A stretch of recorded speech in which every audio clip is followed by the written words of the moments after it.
Okay, so we have Otis here, and this is one of his very first training sessions. Otis knows sit really well, so I'm not going to work on the sit. What I'm going to do is I'm going to work on him going down. And the way that I teach down is it goes from his nose to his toes, and you have to excuse Otis, he's been digging in the dirt a little bit. I have a little sand pit that I keep for the puppies. So the food is going to go just like a magnet. Wherever I bring it, Otis will follow. So I'm going to start him in that SIT. Come over this way, Otis, so that everyone can see you. And then I'm going to have the food go from his nose down to his toes. And as soon as his elbows hit the ground, good boy, I'm going to start feeding him. And what I do is I want to drop the food right on the floor. So he got up because the treat moved away, but we're going to try again. Because I want to give him multiple treats for holding that down. So he starts with his bottom on the ground, from his nose to his toes. And then I feed right on the ground. Good. Okay. And then okay is his release word. Ollie, I'm trying to do a video, buddy.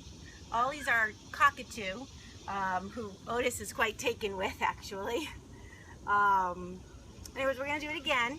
The reason that I like to feed on the ground is because it keeps them in that low, settled down position.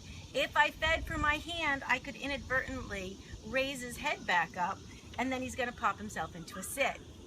I also like to give multiple treats for holding that position. So if he's willing to stay in that position, I'll keep dealing out the treats one at a time on the ground. So let me show you again. And I'm using his breakfast for this. Good. Right to the ground.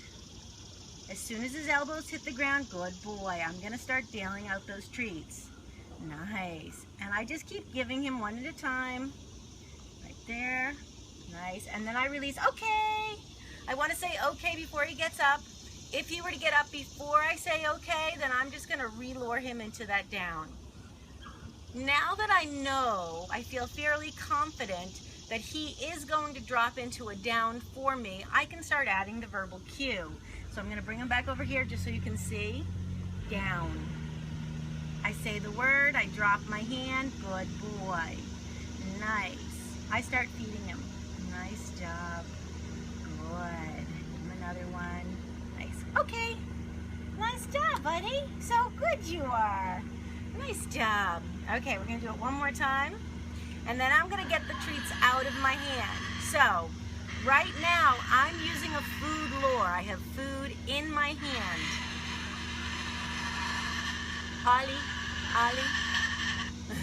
Ollie's now imitating the lawnmower. So I'm going to do it again. Down. Bring it right to the ground. Good boy. Nice. And another one. Good. Very nice job. Good boy. Nice. Good. Okay. Nice job, Ollie. Okay, so now I don't want him to only do downs for me if there's food in my hand. So I'm showing him my hand is empty, but I'm going to still pretend like there's food, and I'm going to ask him for his down. Ready? Down. Good boy. And so now he's still going to get his food, right? Because if he learns that an empty hand means no food treats, he's not going to follow an empty hand. Good boy. Okay. Nice. That was excellent. And I'm going to do it one more time. I have the food in my opposite hand, so it's ready for him. There's nothing in this hand. This is called a hand prompt, pretending like I have food. He knows I don't. And I'm just going to ask him again. Down.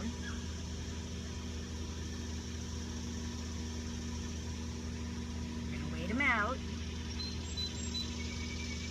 He knows I don't have food, so I'm just going to wait him out. So if he chooses to get up, I'm just going to try to encourage him. I'm not going to ask him again for that DOWN. I'm not going to say it, but I'm also not going to let him leave.